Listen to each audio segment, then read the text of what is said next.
Halo teman-teman, salam kenal. Gue Mutia Zahra Feryani. Di video-video gue bakal banyak ngebahas tentang berbagai karya sebagai bentuk apresiasi gue dalam menikmati buku, film, musik, serial, dan masih banyak lagi. So enjoy!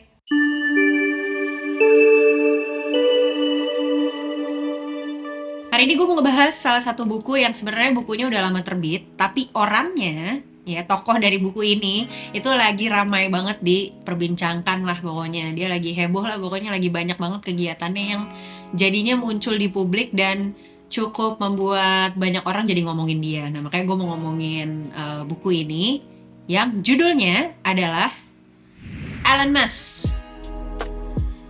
How the billionaire CEO of SpaceX and Tesla is shaping our future, karya Ashley Vance. Jadi si penulis ini tuh datang seminggu sekali ke Elon Musk, ngobrol sama Elon Musk, kayak ngewawancarain dia. Jadi ini sumbernya langsung dari Mas Elon. Wih gila akrab, Mas Elon kasih aku Tesla. Oke, jadi biografi ini disusun berdasarkan wawancara yang dilakukan oleh penulis terhadap Elon Musk dan juga berbagai pihak lain yang juga terlibat di tahapan-tahapan kehidupan Elon Musk. Jadi diambil dari sudut pandang orang pertama gitu. Jadi mulai dari hidup dia masa kecil di Afrika, terus pindah ke Amerika, mulai ngebangun PayPal, SpaceX, terus Tesla, juga turun naik kehidupan pernikahannya. Wih, ada bagian gosip insertnya juga di sini. Jadi isinya bisa dibilang tuh approve dari Elon-nya langsung karena penulisnya ketemu seminggu sekali untuk ngebahas buku ini. Walaupun ada sebagian cerita di buku ini yang nyeritain sisi negatifnya Elon Musk. Sebagian besar tuh bukunya ngegambarin Elon Musk sebagai individu yang mengagumkan. Ya iyalah, kan biografi. Dan juga ngasih kita kesan yang apa ya, pokoknya ini ngasih pembenaran atas keputusan bisnis yang udah dia lakukan sebagai businessman. Kita semua tahu Elon Musk tuh salah satu orang yang sangat berpengaruh di dunia ekonomi sekarang. Buku ini menggambarkan Elon Musk sebagai pribadi yang berani ngambil resiko, gigih, dan juga punya kepribadian yang unik, khususnya di bab tentang SpaceX. Elon tuh digambarin sebagai orang yang gila kerja dan juga nuntut karyawannya untuk sama-sama gila kerja. Kenapa? Karena yang dikerjain sama SpaceX tuh untuk memajukan umat manusia menurut dia. Mencari cara buat ngebuka koloni di planet Mars. Makanya itu sempat heboh banget kan. Nah, mereka tuh kerja 20 jam dalam sehari. Dan itu dianggap sebagai hal yang normal. Yang menarik, di bagian awal itu disebutin kalau Silicon Valley tidak membawa inovasi awalnya. Jadi orang-orang cerdas di berbagai startup yang ada di situ tuh cuman sekedar pakai kemampuan mereka cuma buat mikirin gimana bikin orang untuk mau ngeklik iklan atau tinggal lebih lama di dalam aplikasi karena bisnisnya kan emang runningnya di situ ya, mostly startup kayak gitu. Apa yang dilakuin oleh inovator teknologi tersebut tuh menurut timnya Elon Musk gitu, nggak bikin manusia jadi lebih baik. Nah, hal inilah yang dinarasikan oleh Elon Musk sebagai alasan dibalik misi besarnya SpaceX. Nah, buku ini juga sedikit masuk ke dalam kontroversi Elon Musk terkait kontribusinya di PayPal maupun Tesla. Sebesar apa sebenarnya peranan Elon Musk? Apakah dia benar-benar berjasa sepenuhnya atau sebenarnya dia tuh cuma ditonjolkan ya cuma bagian karena dia yang paling sering tampil di media? Atau ya persona dia yang image dia yang dibangun di publik itu diliatin sebagai seorang Tony Stark versi dunia nyata.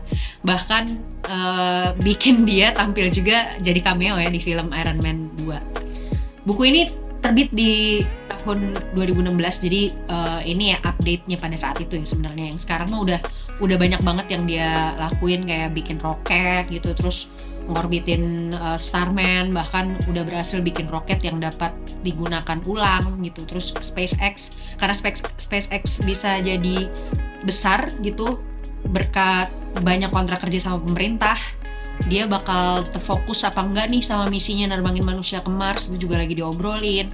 Terus ada peralihan teknologi militer dan ngebuat jadi perang ya kalau nggak salah ya. Jadi ada banyak perubahan yang terjadi selama kurun waktu dari mulai ini rilis, ini terbit sampai sekarang. Nah, ada beberapa perusahaan yang dipimpin sama Elon Musk, yaitu yang pertama ada SpaceX. Tadi udah gue sebut, itu perusahaan transportasi luar angkasa.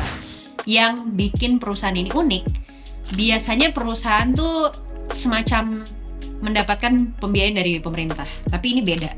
SpaceX itu adalah perusahaan yang sifatnya swasta atau private health company. Pastinya biaya yang dibutuhkan tuh nggak sedikit. Dan berkali-kali percobaan dibutuhkan sebelum peluncuran roket akhirnya berhasil dilakukan. Uniknya lagi, sebagian dari roket ini akan mendarat kembali ke bumi dan bisa digunakan untuk peluncuran roket selanjutnya. Jadi berbeda dengan roket-roket lainnya gitu ya, yang jadi sampah angkasa. Jadi kalau dia udah terbang ya udah dia akan jadi bangkai aja di sana. Tapi buat SpaceX tuh enggak gitu. Nah, malah peluncuran roket Falcon 9 itu bikin heboh warga Amerika kan, dan sempat dikira sebagai pesawat UFO. Nah, SpaceX ini membuka beberapa kemungkinan peluang, yaitu meluncurkan satelit dalam orbit rendah yang bisa digunakan sebagai pemancar telekomunikasi berkecepatan tinggi. Jadi saat ini tuh jaringan telekomunikasi yang didirikan melalui kabel fiber optik itu cukup terbatas pada daerah tertentu, dan satelit orbit rendah ini menyelesaikan masalah-masalah yang kayak gitu tuh. Nah, selain itu SpaceX tuh juga bisa menyediakan moda transportasi yang mampu mengantarkan penumpang ke daerah bumi manapun dalam waktu kurang dari 1 jam. Jumper ya. Ini SpaceX emang gila nih, emang inovasinya pengen kemana-mana, makanya dia mencoba membuat teknologi terbaru. Yang kedua ada perusahaan Tesla. Jadi sebuah perusahaan mobil listrik yang seluruh motornya ditenagai oleh energi listrik. Uniknya mobil ini mampu mencapai kecepatan 100 km per jam dalam kurun waktu 2,5 detik doang. Bahkan baru-baru ini diluncurin Roadster versi 2 yang mampu mencapai kecepatan 100 km per jam dalam kurun waktu 1,9 detik. Jadi sejauh ini Tesla tuh ada model X, ada model S, terus model yang nggak cuma mobil tapi juga ada transportasi truknya, gue kalau nggak salah. Terus kesempatannya itu dilengkapi fitur swakendara, jadi kita nggak perlu nyetir tuh, mobil jalan sendiri gitu. Terus nggak perlu kayak kagok tentang ngecharge-nya gitu ya, karena ya di Amerika ya tentunya di sana tuh udah boleh ngecharge gratis, jadi aman banget. Jaringan supercharger-nya juga nggak main-main, udah ada juga di nggak Amerika doang, sekarang malah udah ada di Asia, Eropa dan Timur Tengah. Udah banyak yang pakai Tesla, tapi orang kaya semua. Jadi selain moda transportasi, Tesla juga sekarang mengakuisisi SolarCity pada tahun 2016 lalu. Ini yang gue suka sih, perusahaan ini tuh menyediakan panel surya dan baterai raksasa sebagai tempat penyimpanan energi hasil produksi dari panel surya. SolarCity juga menyediakan panel surya yang terlihat seperti genteng biasa. Nah, SolarCity baru-baru ini juga mengumumin kalau Gigafactory udah selesai dibangun dan dipakai untuk memproduksi baterai sendiri. Harapannya tuh dengan adanya si Gigafactory ini, persediaan baterai itu dapat memenuhi kebutuhan produksi Tesla dan memakan biaya yang jauh lebih murah dibandingin sebelumnya. Tesla ya, mantap dah. Terus ada juga perusahaan Hyperloop. Itu perusahaan moda transportasi juga yang mirip dengan maglev, namun kayak lebih cepat, 2-3 kali lebih cepat, sekitar 1080 km per jam atau 10-15 kali lebih cepat dari kereta biasa. Cepet banget. Dia tuh bisa gerak dalam ruangan yang hampir hampa dan digerakkan oleh motor magnet. Ini nggak kebayang sih gue gimana cara ngebikinnya ya, susah banget pasti. Detailnya bisa dilihat banyak di googling aja juga banyak tuh. Karena boring sebenarnya awalnya, jadi sebuah perusahaan yang nyediain moda transportasi antar kota melalui bawah tanah. Terus ide ini tuh muncul waktu Elon Musk lagi macet, terus dia mikir gitu di jalan, nih kayaknya bisa lebih cepet kalau dilakuin di bawah tanah ya gitu. Jadi dia lagi macet aja mikir, mantap. Jadi benar-benar akhirnya dia ngebikin perusahaan ini, terus mulai pengeboran. Nah, uniknya awalnya perusahaan itu dianggap cuman jadi hobinya doang. Oke, hobinya bikin perusahaan. Thank you, Elon Musk. Yang keempat ada OpenAI atau Neuralink. Jadi perusahaan ini juga diperlakukan sebagai hobi katanya. Namun perkembangan perusahaan itu cukup mengejutkan setelah dia bikin bot AI yang bisa ngalahin Dota 2 kelas atas waktu itu. Jadi kalau dibandingin dengan permainan catur atau Go, kemungkinan kejadian pada Dota 2 emang lebih bervariasi.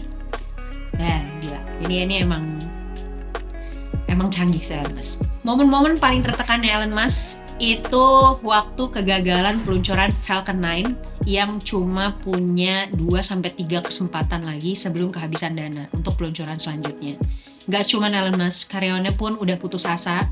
Mereka yakin udah melakukan perhitungan dengan maksimal, dengan baik buat nyelesain semua permasalahan kegagalan peluncuran sebelumnya. Ya tapi tetap gagal gitu ya. Ternyata Elon Musk manusia juga gitu. Dia juga pernah gagal. Nah, di saat-saat itu Elon Musk bilang sama karyawannya, dia memotivasi karyawannya, dia bilang kalau kita pasti bisa ngelakuinnya, jadi ngelakuin semuanya, jadi semua bakal baik-baik aja, kita nggak perlu panik. Nah, jadi tiba-tiba Elon Musk yang dikenal keras, terus tegang gitu ya kalau kerja sama dia, tapi waktu ada kegagalan itu dia bisa jadi sangat bijak dan menenangkan karyawan yang juga panik. Akhirnya kalimat itu muncul dari Elon Musk dan semuanya jadi tenang, seolah-olah mendapatkan energi dan harapan kembali gitu. Kemudian mereka fokus buat nyelesain isu yang saat itu terjadi dan berusaha supaya nggak terjadi lagi dalam peluncuran selanjutnya. Akhirnya peluncuran Falcon 9 yang keempat berhasil dengan gemilang dan semuanya pun jadi kayak menangis haru. Kayak di film-film gitu kali ya, kayak pelukan. Gue nggak bayangin gitu. Kimbal Musk itu bilang kalau peristiwa itu adalah salah satu peristiwa yang paling emosional yang dia alamin. Soalnya Musk keluar dari control room, terus dia turun ke factory floor, dan dia bilang, well, that was freaking awesome. Dia bilang dia seneng banget dan etos kerja Elon Musk ini walaupun dikenal tidak manusiawi, tapi ini adalah salah satu faktor yang membuat Falcon akhirnya berhasil meluncur dan membuka harapan menuju jalan yang lebih cerah buat perusahaan dan juga investor-investor. Jadi emang selalu harus ada pengorbanan ya buat dapat kesuksesan yang segede itu. Bayangin aja, dia tuh ngededikasiin 80 sampai 100 jam buat kerja ngelola perusahaan-perusahaan tersebut. Gila ya, kuat banget. Gua kerja 1 jam aja, istirahatnya 3 jam. Hal lain yang juga menarik dari Elon Musk adalah Elon Musk tuh kutu buku. Jadi diceritain di buku ini kalau misalnya Elon Musk tuh dulu dikenal sebagai orang yang sangat edik sama buku. Dia tuh bisa ngabisin 10 jam buat baca buku, dan waktu weekend dia bisa nyelesain sekitar 2 buku langsung. Saking kayak ediknya gitu ya, candu banget si Elon Musk ini sama buku. Dia sempat nggak nemuin buku yang belum dia baca, saking semuanya udah dia baca.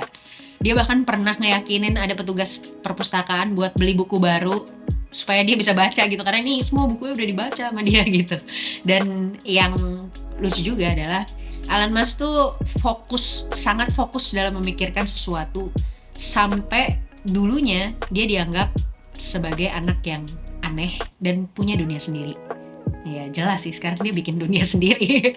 Pandangannya tuh dulu sering kosong kalau lagi diajak ngomong, terus orang tuanya juga sempat khawatir, sempat dibawa ke dokter beberapa kali, tapi ya nggak ada perubahan. Jadi diakuin sama orang tuanya, akhirnya mungkin udah setelah beberapa kali ke dokter, ya udah kayak kebiasaannya emang kayak gini, dan orang tuanya akhirnya nggak perlu khawatir lagi karena ya Elon Musk punya pikiran sendiri dan dia emang ngerancang sesuatu di dalam otaknya gitu. Jadi kayak mungkin desain roket atau semacamnya itu udah ada waktu dari dia kecil. Hal berikutnya yang menarik dari Elon Musk adalah nilai matematika. Nilai matematika itu selalu cemerlang dan dia punya ingatan yang sangat tajam. Ada salah satu alasan kenapa Elon Musk nggak punya nilai cemerlang dalam subjek lain atau mata pelajaran lain, itu karena dia cuman nggak suka atau nggak tertarik sama pelajarannya. Suatu waktu ibunya ngomong sama dia, ini kalau misalnya kamu nggak lulus di mata pelajaran lain, nanti kamu nggak bisa naik kelas. Akhirnya karena dikasih tahu itu sama ibunya, di semester berikutnya gitu ya, dia jadi lulusan terbaik dengan nilai yang semuanya cemerlang dan berhasil naik kelas. Jadi nilai jelek tuh bukan karena dia nggak bisa, tapi cuma karena dia nggak suka. Beda sama gue. Hal berikutnya yang menarik adalah kerja bareng Elon Musk. Jadi diceritain juga di sini kalau kerja di bawah pimpinan Elon Musk itu sangat-sangat menantang. Dia sering ngasih tekanan deadline yang terlalu optimis. Bahkan menurut staffnya, dalam pikiran Elon Musk segala sesuatu dapat dilakukan kurang dari 1 jam. Jadi kalau misalnya Elon Musk bilang pekerjaan itu tuh bisa dilakukan dalam waktu 1 jam, maka stafnya memperkirakan pekerjaan tersebut dilakukan dalam waktu 1 atau 2 hari. Jadi kalau misalnya pegawai bilang, Elon Musk bilang 1 jam, menurut pegawai itu bilang, kayaknya nih harusnya 2 hari nih gue kerjain nih, kenapa jadi 1 jam ya gitu. Dan juga gitu ya, kalau misalnya Elon Musk bilang kalau pekerjaan tersebut dilakukan dalam waktu 1-2 hari, maka stafnya itu menganggap bahwa normalnya pekerjaan tersebut itu harusnya diselesaikan dalam waktu 1 atau 2 minggu. Konsep manajerial yang dimiliki oleh Elon Musk itu nggak biasa. Kalau biasanya bos itu kan nentuin deadline ya buat kerjaan gitu. Kayak misalnya Elon Musk ngasih tanggung jawab tersebut ke karyawannya itu beda sama bos-bos lain. Katanya tuh di sini alih-alih dia bilang pekerjaan ini harus selesai Jumat ini ya gitu. Nah kalau Elon Musk tuh nanya gitu ke staffnya, pekerjaan ini perlu selesai Jumat, lu bisa apa enggak? Langsung ditantangin, jadi harus selesai, bisa atau enggak gitu, jadi langsung dicecar gitu. Akhirnya karyawan-karyawannya Elon Musk ini itu kerja keras bukan karena perintahnya Elon Musk, tapi lebih ke untuk diri mereka sendiri gitu. Jadi mereka juga terpacu karena dipimpin oleh Elon Musk. Elon pernah menghampiri karyawannya, terus nanya berbagai hal terkait apa yang dilakukan sama dia gitu ya. Sepintas kayaknya gitu karyawannya tuh ngira kalau ini gue lagi diuji nih sama bos gue gitu, gue paham atau enggak sama apa yang gue lakuin. Tapi lama-lama dia sadar akhirnya kalau Elon Musk tuh belajar dari dia. Si Elon Musk itu kerjaannya nanya sampai 90% gitu ya, detail banget ke karyawannya. Itu bukan buat nguji karyawannya ngerti atau enggak, tapi Elon Musk belajar dari pegawai-pegawainya. Nah setelah bertahun-tahun fokus kerja, Elon Musk akhirnya ngambil cuti selama 2 minggu. Terus dia pergi ke Brazil dan Afrika. Balik dari situ ke California, dia akhirnya sakit dan didiagnosa sama dokter kalau dia kena malaria. Kata dokternya nggak bisa disembuhin dan bisa bikin Elon Musk meninggal. Gak ada yang nyangka abis itu ada orang datang. Jadi dokternya datang periksa Elon Musk, ngasih dosis maksimum tinggi, terus akhirnya dia bisa sembuh, tapi bisa sembuh sehari setelahnya. Nah, tapi kalau misalnya dia nggak sembuh ya udah berarti Elon Musk udah nggak punya harapan hidup lagi. Nah, itu momen dimana Elon ngerasa dia hampir meninggal dan dia mikir kalau libur tuh bisa ngebunuh lo. Dalam pikirannya, tau gitu gue kerja aja deh, gak usah liburan gue jadi malaria gitu. Gue mendingan kerja bikin semua ini gak sakit-sakit nih gitu. Jadi Elon Musk mungkin sakitnya kalau liburan ya, bukan kalau lagi kerja, kebalik sama kita. Elon Musk tuh gak suka basa-basi. Dia pernah juga ada satu peristiwa orang tuh datang 4 jam jalan dari kantornya buat ketemu sama Elon Musk. Terus pas udah ketemu, jadi sales sebuah brand gitulah. Pas ketemu terus si salesnya tuh bilang gitu, gue tuh mau ketemu lo untuk ngejalin silaturahim gitu, buat ngejalin hubungan baik aja. Terus Elon Musk ngejawab ke si salesnya kayak, oh gitu, oke, nice to see you, ya udah lo pergi aja kalau gitu. Jadi nggak disambut ya, orang nggak boleh gitu, kayak suwon doang, bro apa kabar, nggak mau dia nggak mau basa-basi kayak gitu. Dia pokoknya cuma mau ya udah lo kalau ada maksud sama gue lo ngomong lo mau apa gitu. Jadi apa yang kira-kira diomongin sama Pak Luhut sama Pak Jokowi kemarin? Nggak mungkin hai bro doang dong pasti kan, karena kalau nggak pasti silakan pintu keluarnya di sana langsung diusir. Harus ada maksudnya kalau ketemu sama dia. Oke, itu dia hal-hal yang gue dapet dari buku Elon Musk, How the Billionaire CEO of SpaceX and Tesla is Shaping Our Future, karya Ashley Vance. Ini masih bisa didapetin secara online maupun offline ya, masih banyak sih bukunya. Ini gue udah lama udah agak kuning karena emang gue beli di tahun 2016 waktu itu. Pas masuk ke sini gue beli ini karena gue penasaran dia ini siapa ya. Waktu itu terkenal banget dan sampai sekarang ternyata eksistensinya luar biasa karena emang dia pintar banget dan ngasih banyak perubahan di dunia teknologi. Kalau teman-teman rasa video ini bermanfaat, silahkan teman-teman share ke teman-teman lainnya. Boleh teman-teman like dan kasih komen juga kira-kira buku apa dan siapa penulisnya, yang bisa karyanya bisa gue obrolin di video-video berikutnya. Oke, thank you teman-teman. Sampai ketemu di video-video berikutnya.